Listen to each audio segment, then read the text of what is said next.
Well, hello and happy Sunday. I'm Tracy and this is The Way I See It.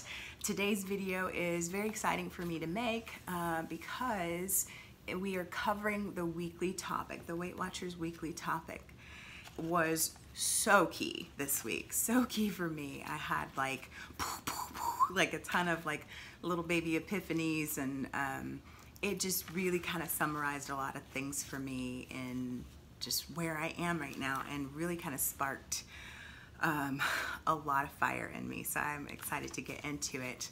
Let me just say my little disclaimer: as a Weight Watchers ambassador, I am just that. I get to represent the company by showing my life on the Weight Watchers program on social media. However, I am not a leader and I am not an employee of Weight Watchers, and therefore I am not trying to create my own meeting or go by this weekly line by line or give away any proprietary information.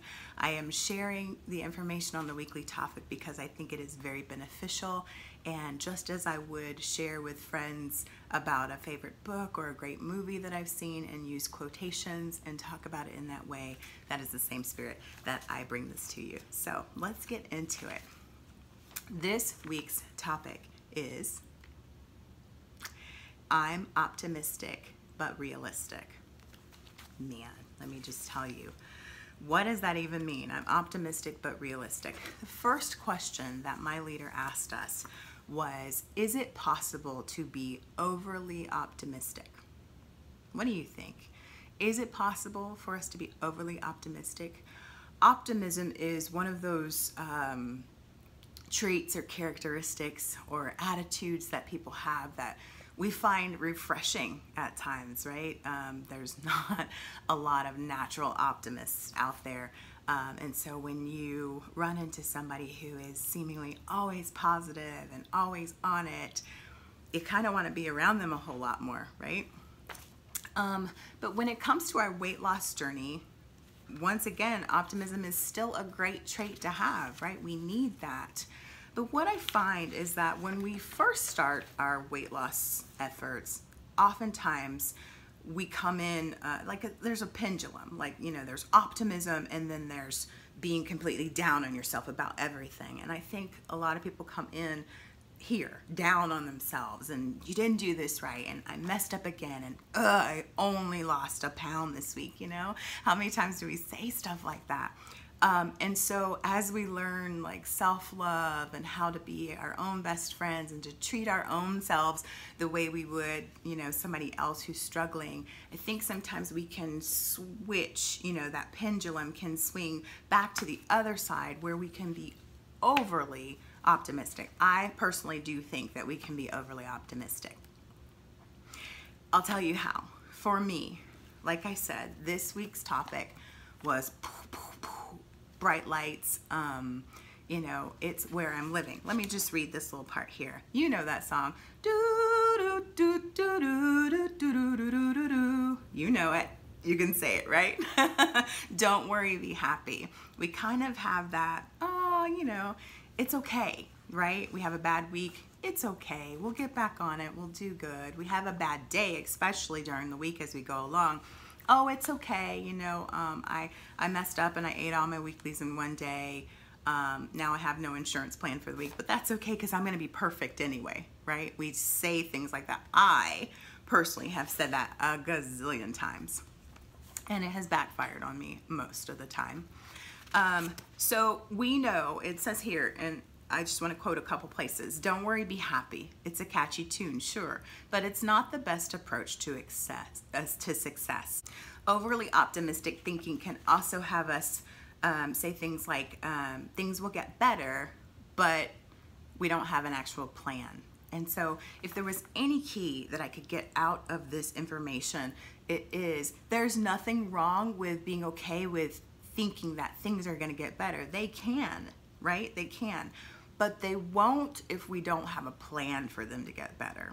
And Sister Soldier right here, I'm telling you, that has been my major issue, as I shared in videos past, that I have been stagnating in the same weight decade for months, and I am done with that. I'm ready to make changes. I'm ready to go further down the scale.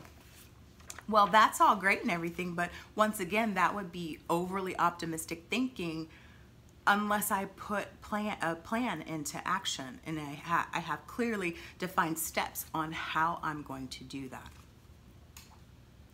So I did want to share a little bit about how to help you think through some of the thoughts. And it always comes back to our thoughts, right? This is what I love about the Weight Watchers program. There are many other methods out there, but Weight Watchers helps you to change your mindset, and that's so super important. So one of the, this is a good one.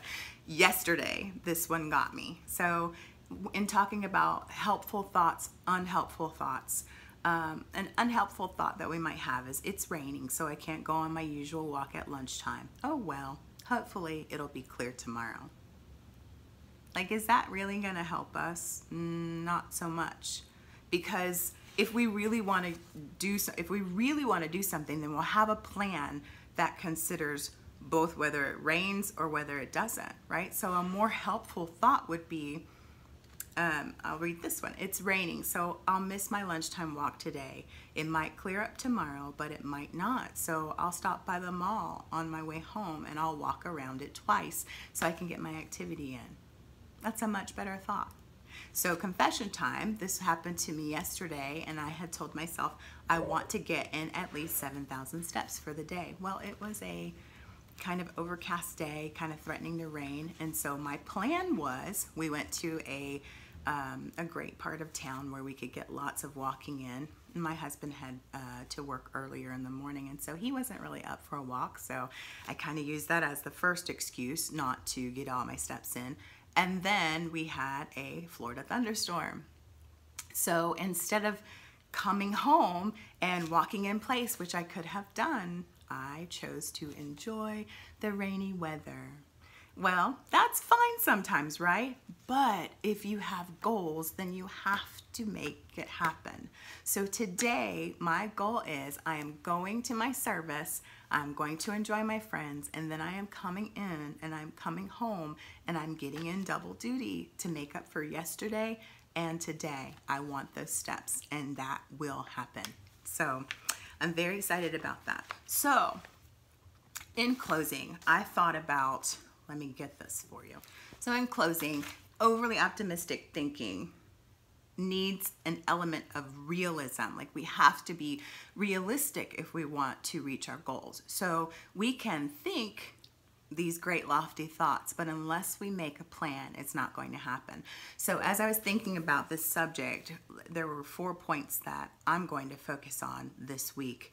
And number one for me is I have got to face my excuses, because I make a lot of them, unfortunately, and I have to drop them.